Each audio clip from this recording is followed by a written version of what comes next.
शादी के बाद जब भी मैं कमरे में आता तो मेरी पत्नी कमरे की खिड़की खोलकर खड़ी हो जाती। रोज यही होता। आखिर एक दिन मैंने, नमस्कार दोस्तों, मेरा नाम सुरेश है, मैं एक मिडिल क्लास फैमिली से हूँ। मेरी छोटी मोबाइल रिपेयरिंग की शॉप है। मेरे घर वालों ने मेरी शादी एक लड़की से तय कर दी। लड़की हमारे दादा के पास के गांव की थी। लड़की के माता पिता नहीं थे। उसे उसके मामा और मामी ने पालकर बड़ा किया था। घर वालों को लड़की पसंद आ गई थी। मैंने शुरुआत में टालने की कोशिश की, मुझे इस बात से थोड़ा ऐतराज था कि लड़की गांव की है। लेकिन मेरे घर वालों की आगे मेरी नहीं चली। मेरी शादी उसी से होना तय हो गई। शादी तय होने पर जब मैंने उससे बात की तो मुझे उसका स्वभाव पता चला। वो बहुत कम बोलती थी। जितना मैं पूछता बस हाँ या ना में ही जवाब देती। मैंने कई बार पूछा कि तुम इतना ही बोलती हो या मेरे सामने शर्मा रही हो। फिर उसकी तरफ से वही चुप्पी होती। उसके मामा और मामी भी कहते हैं कि हमारी लड़की बहुत सीधी और कम बोलती है। मुझे भी उसकी ये बात धीरे धीरे पसंद आने लगी। हमारी शादी करवा दी गई।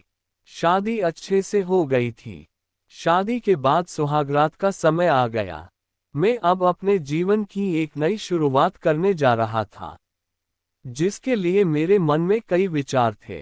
इतने दिनों तक बात करने पर मैं उसका स्वभाव समझ गया था, इसलिए मैं जानता था कि मुझे क्या करना है। मैंने उससे पहले बातें की। वो अभी भी बस मेरी बातों का हाँ और ना में ही जवाब दे रही थी। काफी समय से मैं उससे बात कर रहा था। मैंने उससे पूछा मैं उसे पसंद हूँ, बस वो हाँ कहती। थोड़ी घबराई हुई लग रही थी। थोड़ी देर बाद उसे पसीना आने लगा। मैंने कहा क्या हुआ, तुम ठीक तो हो? वो बोली कुछ नहीं, थोड़ी घबराहट हो रही है। मैंने उसे कहा कि तुम आराम करो, बहुत थक गई होंगी, शादी की दौड़ भाग में ठीक से नींद पूरी नहीं हो पाती है, इस कारण थकावट से ऐसा हो रहा होगा। मैंने सोचा। मैंने उसे ये कहकर कमरे की बत्ती बुझा दी और मैं भी बिस्तर पर लेट गया।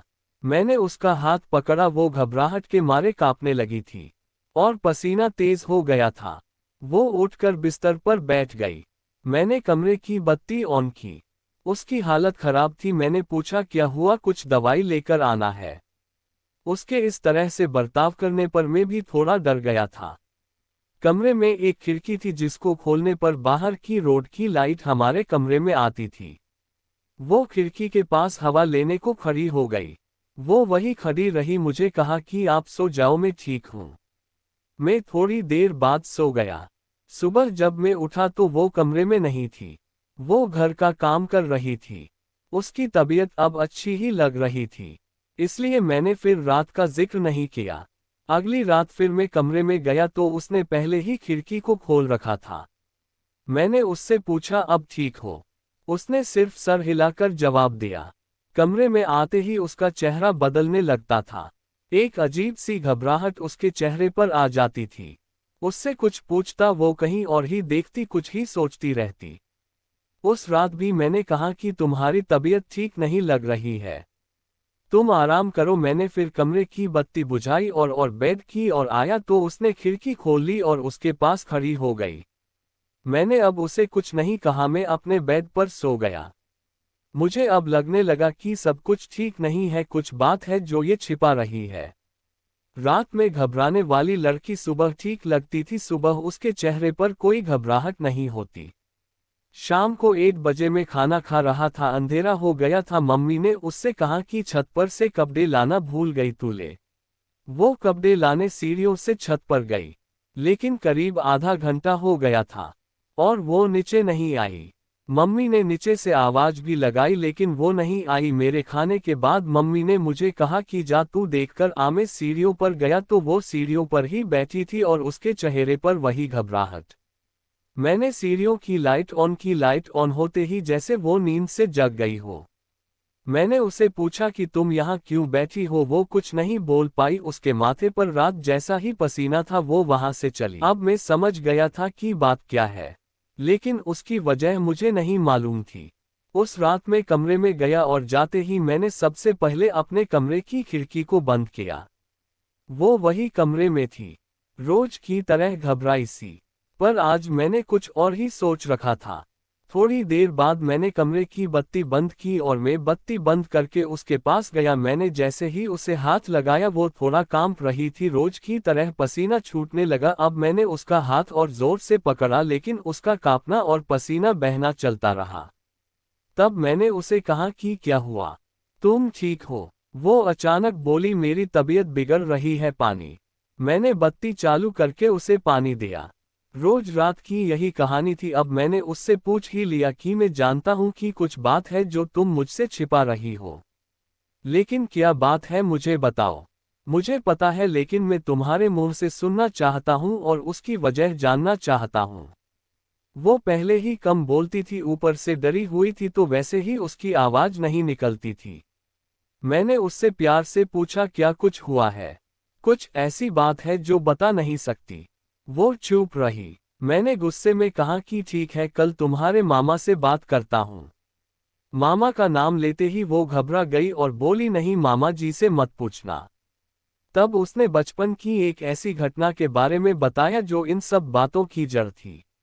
उसने कहा कि मैं मेरे मामा के यहाँ पली बड़ी हूँ।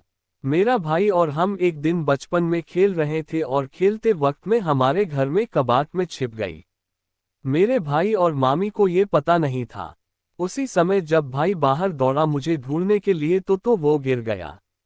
मामी उसे लेकर पास के अस्पताल गई। उसका पैर टूट गया था।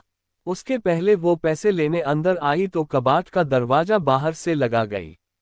मैंने तब भी कुछ नहीं कहा, मैं छिपी रही। बाहर क्या हुआ था इसका मुझे पता नहीं था। थोड़ी देर बाद जब मुझे घबराहट हुई तो मैंने बाहर आना चाहा लेकिन दरवाजा बाहर से बंद था। मैंने बहुत कोशिश की, चिल्लाई, लेकिन घर में कोई था ही नहीं। मैं बहुत डर गई। उन्हें आने में करीब 3 घंटे लग गए। मैं उस कबाड़ में 3 घंटे बंद थी। उसके बाद उनके आने के बाद भी मैं उन्हें नहीं दिखी तो मामी मुझे ढूंढने लगी। अब मैं अंदर पसीने और घबराहट के मारे बेहाल थी। मामी को आवाज पर मैं फिर से जोर से दरवाजा बजाने लगी तो मामी ने मुझे बाहर निकाला। मैं जब बाहर निकली तो कांप रही थी। मुझे लगने लगा था कि मैं उस कबाड़ से बाहर आऊंगी या नहीं। आज भी अंधेरा मुझे उस दिन की तरह डराता है। कबाड़ पुराना था इसलिए कहीं कहीं से थोड़ा टूटा था जिससे मुझे सांस लेने में कोई प्रॉब्लम नहीं हो रही थी। बाहर क्या हुआ था इसका मुझे पता नहीं था। मैं जब बाहर आई तो मुझे पता चला कि मैं इतने समय तक अंदर क्यों बंद थी। उस दिन से मुझे अंधेरे से डर लगता है। मुझे पसीना और घबराहट होने लगती है। मामी ने ये बात मामा को नहीं बताई थी, नहीं तो वो मुझे और भाई दोनों को पीटते। मुझे नहीं पता कि अब ये कब तक मुझे परेशान करेगा, लेकिन मामी को ये पता है, इसलिए वो मेरा ध्यान रखती थी। ये सब सुनने के बाद मैंने कहा कि ये बात तुम पहले भी बता सकती थी। मेरी पत्नी बहुत ही सीधी थी और घटना के बाद शायद वो और भी डर गई थी। उसे लग रहा था कि उसकी ये परेशानी में समझूंगा या नहीं। कहीं मैं इस बात का मुद्दा ना बना लूं कि शादी के पहले हमें नहीं बताया गया, इसलिए वो छिपा रही थी। मैंने उसे फिर बड़े प्यार से समझाया, कहा कि उस समय जो हुआ उससे तुम्हें बाहर निकलना होगा। तुम्हारे अंदर के डर से हम दोनों मिलकर लड़ेंगे। मुझे पता है ये सब बोलना आसान है, करना मुश्किल, लेकिन मुझे पता है तुम कर सकती हो।